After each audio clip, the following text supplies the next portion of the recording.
नमस्कार दोस्तों, जैसा कि आप सभी जानते ही हैं कि हिंदी पांचांग के अनुसार यह सावन मास चल रहा है। मास का प्रत्येक दिन पवित्र माना जाता है। सावन में भगवान शिव की विशेष रूप से पूजा अर्चना की जाती है।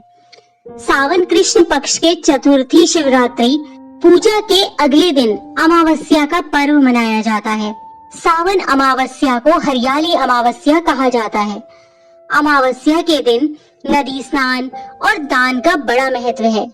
मान्यता के अनुसार इस दिन अपने पितरों की आत्मा की शांति के लिए पिंडदान, तर्पण, श्राद्ध किया जाता है। आइए जानते हैं सावन के हरियाली अमावस्या की कथा क्या है। एक राजा था, उसके एक बेटा और बहू थे। बहू ने एक दिन मिठाई चोरी करके खा ली और नाम चूहे का ले लिया। यह सुनकर चूहे को गुस्सा आया। उसने मन में विचार किया कि चोर को राजा के सामने लेकर आऊंगा। एक दिन राजा के घर में मेहमान आए थे और वह राजा के कमरे में सोए थे। चूहे ने रानी के कपड़े ले जाकर मेहमान के पास रख दिए। सुबह उठकर सब लोग आपस में बात करने लगे कि छोटी रानी के कपड़े मेहमान के कमरे में मिले। यह बात जब राजा ने सुनी तो उस रानी को घर से निकाल दिया।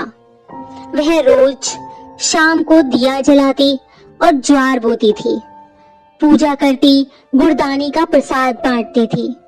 एक दिन राजा उस रास्ते से निकल रहे थे तो उनकी नजर उन दियों पर पड़ी। राजमहल लौटकर राजा ने सैनिकों को जंगल भेजा और कहा कि देखकर आओ वहाँ क्या चमत्कारी चीज थी। सैनिक जंगल में उस पीपल के पेड़ के नीचे गए। उन्होंने वहाँ देखा कि दिए आपस में बातें कर रहे थे। सभी अपनी अपनी कहानी बता रहे थे। तभी एक शांत से दिए से सभी ने सवाल किया कि तुम भी अपनी कहानी बताओ। तब दिया बोला, मैं राजा के घर का हूँ। उस राजा की एक बहू थी। उसने एक बार मिठाई चोरी करके खा ली और चूहे का नाम ले लिया। जब चूहे को गुस्सा आया तो रानी के कपड़े मेहमान के कमरे में रख दिए। राजा ने रानी को घर से निकाल दिया और बेकसूर रानी को सजा मिल गई। वो रोज मेरी पूजा करती थी और भोग लगाती थी।